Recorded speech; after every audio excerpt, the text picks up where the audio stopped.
রোহিঙ্গা সমস্যা সমাধানে আন্তর্জাতিক সম্প্রদায়কে আরও সোচ্চার হওয়ার আহ্বান জানিয়েছেন জাতিসংঘ মহাসচিব অ্যান্তোনিও গুতেরেস। হোটেল ইন্টারকন্টিনেন্টালে এক সংবাদ সম্মেলনে তিনি এই আহ্বান জানান। জাতিসংঘ মহাসচিব বলেন, রোহিঙ্গাদের জন্য বাংলাদেশ সামাজিক ও অর্থনৈতিকভাবে ক্ষতিগ্রস্ত হচ্ছে। এই ক্ষতি পুষিয়ে নিতে আরও অর্থ সহায়তা প্রয়োজন। এ সময় পররাষ্ট্র উপদেষ্টা তৌহিদ হোসেন বলেন, বাংলাদেশের চলমান সংস্কারে সব ধরনের সহযোগিতায় জাতিসংঘ প্রতিশ্রুতিবদ্ধ। আরও জানাচ্ছেন ইয়াসিন রানা। 4 দিনের সফরে বৃহস্পতিবার ঢাকায় আসেন জাতিসংঘের মহাসচিব অ্যান্তোনিও গুতেরেস। সফরে রোহিঙ্গা শরণার্থী শিবির পরিদর্শন, জাতীয় ঐকমত্য কমিশন, সংস্কার কমিশন, রাজনৈতিক দল, যুব সমাজ ও নাগরিক প্রতিনিধিদের সাথে বৈঠক করেন অ্যান্তোনিও গুতেরেস। এরপর এক যৌথ সংবাদ সম্মেলন করেন জাতিসংঘ মহাসচিব এবং পররাষ্ট্র উপদেষ্টা তৌহিদ হোসেন। এ সময় পররাষ্ট্র উপদেষ্টা বলেন, সম্মানের সাথে রোহিঙ্গারা তাদের দেশে ফিরে যাবে এমনটাই চায় বাংলাদেশ। সেজন্য মিয়ানমার ও আরাকান আর্মি উভয়ের সাথে যোগাযোগ করছে Dhaka. Press on the Myanmar authorities. I am not saying only the authority, because there are new realities on the borders. We know that. Let us not go details into it. So we have to convince all of them and put appropriate pressure. চলমান সংস্কারে জাতিসংঘ বাংলাদেশের পাশে থাকার প্রতিশ্রুতি দিয়েছে বলেও জানান তৌহিদ Hossain. He appreciated the complexities of the reform process for a free and fair election and a real transformation of the country. He promised the UN's total commitment to the reform process under the leadership of Honorable Chief Advisor and said he will do whatever he can. এ সময় জাতিসংঘের মহাসচিব Antonio Guterres বলেন, সহিংসতা বন্ধ করার পাশাপাশি মিয়ানমারের সাথে সংলাপের বিষয়েও কাজ চলছে। রোহিঙ্গা প্রত্যাবাসনে মিয়ানমারের ওপর নিষেধাজ্ঞা দেওয়া যাবে না জানিয়ে তিনি বলেন, প্রতিবেশী দেশগুলোকে সেজন্য চাপ দিতে হবে। Creating the mechanisms of dialogue leading to a true democratic solution in Myanmar that would naturally facilitate the return of the Rohingya refugees. At the same time, we need to intensify the humanitarian aid inside Myanmar.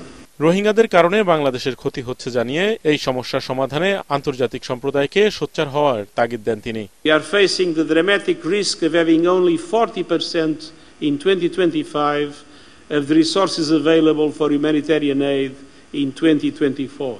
People would suffer and people would die. I strongly appeal to the international community to allow us to avoid this tragedy.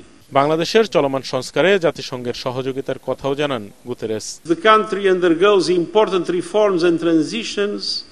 I want to assure you that the UN stands ready to assist in fostering peace, national dialogue, trust and healing. সফর শেষে রোববার ঢাকা ছেড়ে যাওয়ার কথা রয়েছে জাতিসংঘ মহাসচিবের। এর আগে 2018 সালে বাংলাদেশ সফরে এসেছিলেন জাতিসংঘের মহাসচিব Antonio Guterres. Yasin Rana, ATN Bangla, Dhaka.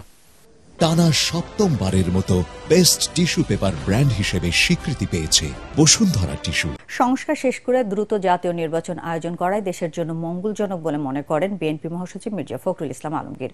জাতিসংঘ মহাসচিবের সাথে বৈঠক শেষে তিনি আরও বলেন, নির্বাচন ও সংস্কার দেশের অভ্যন্তরীণ বিষয়। এদিকে অ্যান্তোনিও গুতেরেসের বৈঠকে জুলাই গণহত্যার বিষয় ও রাষ্ট্র সংস্কারে জাতিসংঘের সহায়তা চেয়েছে জাতীয় নাগরিক পার্টি। অন্যদিকে শেখ হাসিনা ও তার দোসরদের দেশে ফিরিয়ে এনে বিচার করতে সহযোগিতা চেয়েছে বৈষম্য বিরোধী ছাত্র আন্দোলন। শারফুল আলমের রিপোর্ট। বাংলাদেশ সফরের তৃতীয় দিনে রাজনৈতিক দলের প্রতিনিধিদের সাথে বৈঠক করেন জাতিসংঘের মহাসচিব Antonio Guterres.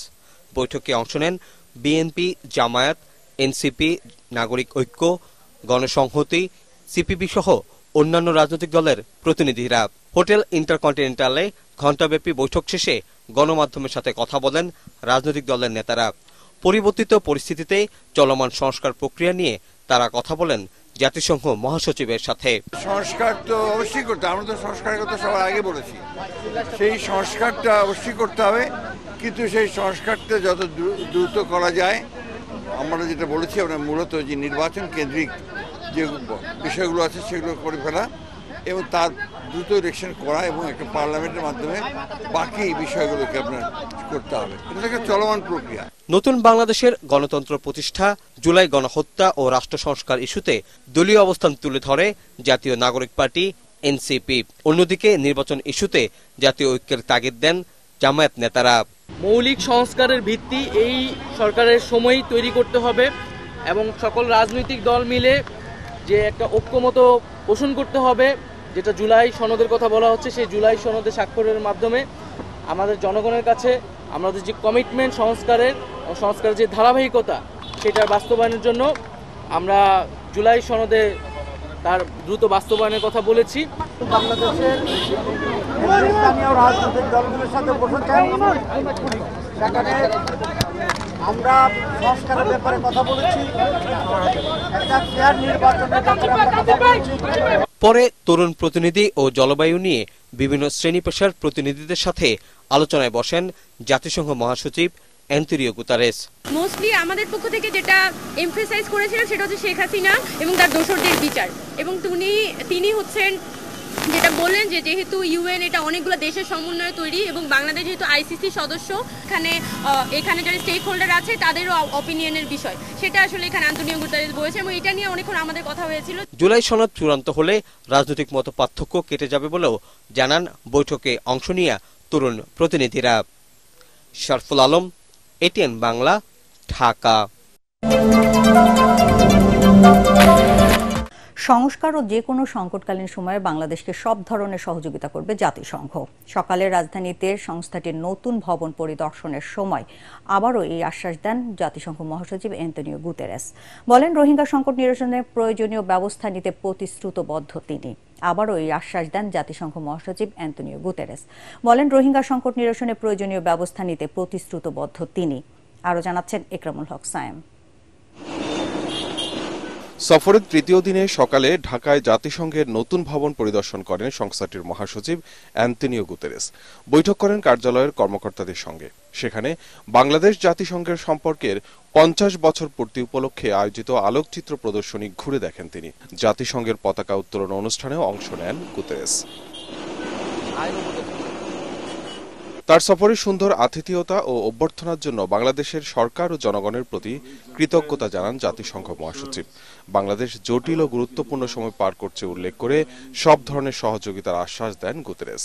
To be in Bangladesh is in these difficult times a refreshing feeling that we are in a country of generosity, that we are in a country that is doing reforms in the line of democracy, of human rights, of inclusion, that is exactly what we would like to see everywhere in the world. Rohingya সংকট নিরসন ও জলবায়ু পরিবর্তনের ঝুঁকি মোকাবেলাও সহযোগিতা করতে নিজের জোরালো প্রতিশ্রুতির কথা আবারও তুলে ধরেন তিনি।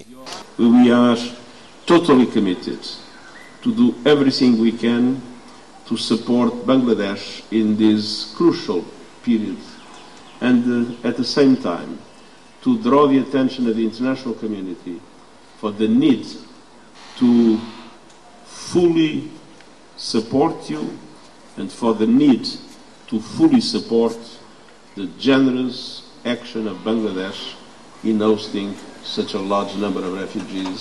এ সময় জাতিসংঘ মহাসচিবের সাথে ছিলেন শিল্প উপদেষ্টা আদিলুর রহমান ও পরিবেশ উপদেষ্টা সৈয়দা রিজওয়ানা হাসান। একরামুল হক সায়েম, এটিএন বাংলা, ঢাকা। জনগণের আকাঙ্ক্ষা পূরণে রাষ্ট্রকে কাঙ্ক্ষিত পর্যায়ে নিতে জুলাই আন্দোলনের ছাত্রনেতাদের আরো 5 থেকে 10 বছর দায়িত্ব পালনের আহ্বান জানিয়েছেন আইন উপদেষ্টা ডক্টর আসিফ নজরুল। 71-এ যে সুযোগ নষ্ট হয়েছে, এবার সেই সুযোগ নষ্ট হতে দেয়া যাবে না বলেও জানান তিনি। জুলাই অভ্যুত্থান নিয়ে উপদেষ্টা আসিফ মাহমুদের লেখা বইয়ের প্রকাশনা অনুষ্ঠানে তিনি এসব কথা বলেন। এ সময় জাতীয় নাগরিক পার্টির আহ্বায়ক নাহিদ ইসলাম ও জাতীয় নাগরিক পার্টির যুগ্ম সদস্য সচিব রিফাত রশিদ বক্তব্য রাখেন। মনির হোসেন তোপর রিপোর্ট। জাতীয় জাদুঘরে অন্তর্বর্তী সরকারের উপদেষ্টা ও জুলাই আন্দোলনের অন্যতম সমন্বয়ক আসিফ মাহমুদ সজীব ভুইয়ার গণ অভ্যুত্থান বিষয়ক জুলাই মাতৃভূমি অথবা মৃত্যু বইয়ের প্রকাশনা অনুষ্ঠানের আয়োজন করে প্রথমা প্রকাশনা। এ সময় জুলাই আন্দোলনের নানা স্মৃতি তুলে ধরেন বক্তারা। আমাদের প্রজন্ম এবং পরবর্তী প্রজন্মগুলো যারা বাংলাদেশে, তাদের জন্য যার একটা ফ্যাসিজম তৈরি হবে না, এইরকম একটা রাষ্ট্র কাঠামো, সমাজ ব্যবস্থা বাংলাদেশে তৈরি করা, সেটার জন্য কাজ করা, যাতে আমাদের গণতান্ত্রিক অধিকারগুলা রাষ্ট্র হিসেবে 53 বছরে আমরা যা করতে পারিনি, এই জুলাইয়ের মধ্য দিয়ে আমরা যাতে করতে পারি। এবং জুলাইকে আমি সবসময় মনে করি এটা আমাদের একটা স্টার্টিং পয়েন্ট, এটা আমাদের এন্ডিং পয়েন্ট না।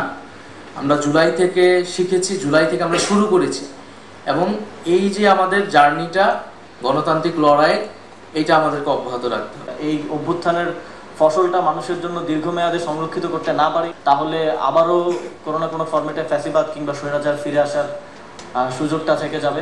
এ সময় উপদেষ্টা অধ্যাপক আসিফ নজরুল জুলাই গণ অভ্যুত্থানের নেতাদের উদ্দেশ্যে বলেন, এখনো অনেক গুরুত্বপূর্ণ দায়িত্ব পালন করতে হবে তাদের। যখন আমরা দেখি আমাদের জুলাই গণ অভ্যুত্থানে যারা অগ্রসারীর নেতা ছিল, তাদেরকে দিয়ে যখন অবাধ মিথ্যাচার চলে, জঘন্য মিথ্যাচার চলে, তখন আপনাদের মনে রাখতে হবে এটা জুলাইয়ের শত্রুদের কাজ। এই মিথ্যাচারকে উন্মোচিত করতে হবে। সেই সাথে জুলাইয়ে যারা অগ্রসেনা আছে, আমাদের যারা নেতৃত্ব দিয়েছিল যে তরুণরা, তাদেরকেও আমি এই প্রসঙ্গক্রমে ওয়ার্ন করে দেই, বাবা অনেক কষ্টের পর, অনেক অপেক্ষার পর আমরা তোমাদেরকে পেয়েছি। তোমরা একটা নতুন রাষ্ট্রের স্বপ্ন, সুযোগ আমাদের সামনে হাজির করেছো। ইনফ্যাক্ট 90 সালেও এরকম অবস্থা সৃষ্টি হয়নি, 71-এর পর প্রথমবারের মতো এরকম সুযোগ 50 বছর পর আসছে, আবার হয়তো 50 বছর পর আসবে। তোমরা অনেক বড় বড় দায়িত্ব পালন করেছো, কিন্তু আরো বড় দায়িত্ব পালন বাকি আছে। 71-এ আমরা যে সুযোগ নষ্ট করেছি, তোমরা সেই সুযোগটা নষ্ট হইতে দিও না। তোমরা আমাদের জুলাইয়ের নেতা ছিল, আরো অন্তত 5-10 বছর আমাদের নেতা থেকে আমাদের রাষ্ট্রকে একটা কাঙ্ক্ষিত গন্তব্যে পৌঁছে দিও, এটাই আমার প্রত্যাশা। জুলাই শুধু ট্র্যাজেডির গল্প নয়, জুলাই বিজয় আর সাহসের গল্প বলেও উল্লেখ করেন আসিফ নজরুল। মনির হোসেন তপু, এটিএন বাংলা, ঢাকা। জাতীয় নির্বাচন বানচালে ষড়যন্ত্র চলছে বলে অভিযোগ করেছেন বিএনপির স্থায়ী কমিটির সদস্য মির্জা আব্বাস। রাজধানীতে দলের কর্মশালায় তিনি বলেন, জনসমর্থন নেই এমন কিছু নতুন ও পুরনো রাজনৈতিক দলের জাতীয় নির্বাচনের কথা শুনলে মাথা খারাপ হয়ে যায়। আলাদা অনুষ্ঠানে বিএনপি নেতারা ছাত্রদের রাজনৈতিক দল জাতীয় নাগরিক পার্টিকে জাতীয় নির্বাচনের অংশ নিয়ে গ্রহণযোগ্যতা যাচাইয়ের আহ্বান জানান। মইনুল হাসানের রিপোর্ট। রাষ্ট্র সংস্কারে দলের ঘোষিত 31 দফা সংস্কার প্রস্তাব নিয়ে ধারাবাহিক কর্মশালার অংশ হিসেবে সবুজবাগ থানা বিএনপি রাজধানীর বাসাবোতে এ কর্মশালার আয়োজন করে। বিএনপি স্থায়ী কমিটির সদস্য মির্জা আব্বাস বলেন, সংস্কারের অজুহাত দিয়ে যারা নির্বাচন পেছাতে চায় তাদের সাথে জনগণের কোনো সম্পর্ক নেই। সংস্কার করে সময় নষ্ট করবেন না, যথাসম্ভব শীঘ্রই নির্বাচনটা দেন। এই দেশের মানুষের যে একটা মানসিক অস্থিরতা কাজ করতেছে, এটা আপনারা বোঝেন না। কিছু কিছু রাজনৈতিক দলের ভয় আছে, নতুন রাজনৈতিক দলের ভয় আছে, অনেক পুরনো রাজনৈতিক দলের ভয় আছে, তারা নির্বাচনে ক্ষমতায় যেতে পারবে না। এদিকে জাতীয় প্রেস ক্লাবে আলোচনা সভায় বিএনপি চেয়ারপারসনের উপদেষ্টা জয়নুল আবদিন ফারুক বলেন, গণপরিষদ ও স্থানীয় নির্বাচনের আড়ালে জাতীয় নির্বাচন নিয়ে গভীর ষড়যন্ত্র হচ্ছে। অনুগ্রহ করুন, ভেজালটা লাগায়েন না দেশে। গণপরিষদ, উপজেলা এইসব বাদ দেন, নিজেরা নিজের জনপ্রিয়তা যাচাই করার জন্য দয়া করে গ্রামে গঞ্জে যান এবং নির্বাচনের তারিখ ঘোষিত হলে প্রার্থী দেন, পার্লামেন্টে যান, স্পিকারের হানা ভোটে অংশগ্রহণ করেন, সেখানেই হবে মূল সংস্কার। অন্যদিকে বিএনপি ক্ষমতায় গেলে ছাত্র রাজনীতিতে গুণগত পরিবর্তন আনার ঘোষণা দিয়েছে জাতীয়তাবাদী ছাত্রদল। সে বার্তা দিতেই ঢাকা বিশ্ববিদ্যালয়ে হিফজুল কোরআন ও কোরআন তেলাওয়াতের মতো ভিন্নধর্মী প্রতিযোগিতার আয়োজনে শামিল হন সাবেক ও বর্তমান ছাত্রনেতারা। ছাত্র রাজনীতির ভাবমূর্তি এবং ঐতিহ্যকে ধরে রাখার জন্য জাতীয়তাবাদী ছাত্রদল দায়িত্ব নিয়ে কাজ করছে। এই দায়িত্বের মধ্যে আজকে যে কোরআন প্রতিযোগিতা, বিএনপি যদি ক্ষমতায় আসে ছাত্রদলকে আরো বেশি দায়িত্বশীল হতে হবে এবং সামান্য পরিমাণে একজন কর্মীকেও কোনো প্রকার কোনো অপকর্মে লিপ্ত হতে দেবে না। পবিত্র মাহে রমজান উপলক্ষে ঢাকা বিশ্ববিদ্যালয়ের হাকিম চত্বরে প্রতিযোগিতার বাছাই পর্বে প্রায় 1000 শিক্ষার্থী অংশ নেন। মইনুল হাসান, এটিএন বাংলা, ঢাকা। দেশ ছেড়ে পালানো আওয়ামী লীগের রাজনীতি জনগণ আর চায় না বলে মন্তব্য করেছেন জামায়াতে ইসলামের আমির ডাক্তার শফিকুর রহমান। রাজধানীর চীন মৈত্রী সম্মেলন কেন্দ্রে জামায়াত আয়োজিত ইফতার মাহফিলে দেয়া বক্তৃতায় তিনি এসব কথা বলেন। এ সময় বিভিন্ন রাজনৈতিক দলের সাথে মতভিন্নতা থাকলেও জাতীয় স্বার্থে সবাইকে এক হয়ে কাজ করার তাগিদ দেন তিনি। জামায়াত ইসলাম রাষ্ট্র সংস্কারে অন্তর্বর্তী সরকারকে যৌক্তিক সময় দিতে চায় বলে আবারও জানান ডাক্তার শফিকুর রহমান। খায়রুল ইসলামের রিপোর্ট।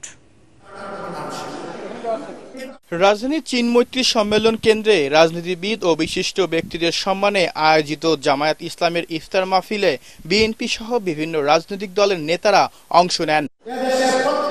ইফতারের আগে বক্তব্য রাখেন জামায়াতের আমির ডাক্তার শফিকুর রহমান। বলেন, বিগত দিনে যাদের উপর জুলুম হয়েছে তাদের একজনকেও জেলখানায় দেখতে চান না জামায়াত ইসলামী। বাংলাদেশের মুসলিমরা মুক্তি পেয়েছে 5ই আগস্ট, কিন্তু আমার ভাই আজহারুল ইসলাম এখনো মুক্তি পাননি। আমরা এই পাথর এখনো বুকে বহন করে চলছি। আইনের কেস দিয়ে কেনই বিলম্ব আমরা বুঝতে পারছি না। আমরা চাই যাদের উপরে জুলুম হয়েছে তাদের একজন মানুষের জন্য আর জেলের ভিতরে না।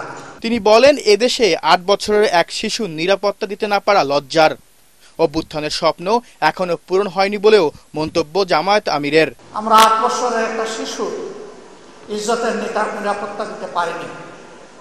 হ্যাঁ, রাষ্ট্রের পক্ষে এটি সম্ভব নয়। ঘরে ঘরে পুলিশ পাঠিয়ে এই ধরনের অপকর্মকে দমন করা বা বন্ধ রাখা রাষ্ট্রের জন্য সম্ভব। রাষ্ট্র যদি তার নাগরিককে সত্যিকারের মানবিক এবং সুশিক্ষা দিতে পারে, তাইলে সেই সুশিক্ষাই সমস্ত কুসংস্কারকে ঠেকে দিতে পারে। বিভিন্ন দলের মাঝে মত ভিন্নতা থাকলেও জাতীয় স্বার্থে সব রাজনৈতিক দলগুলোকে এক হয়ে কাজ করার তাগিদ দেন ডাক্তার শফিকুর রহমান। খায়রুল ইসলাম, এটিএন বাংলা, ঢাকা।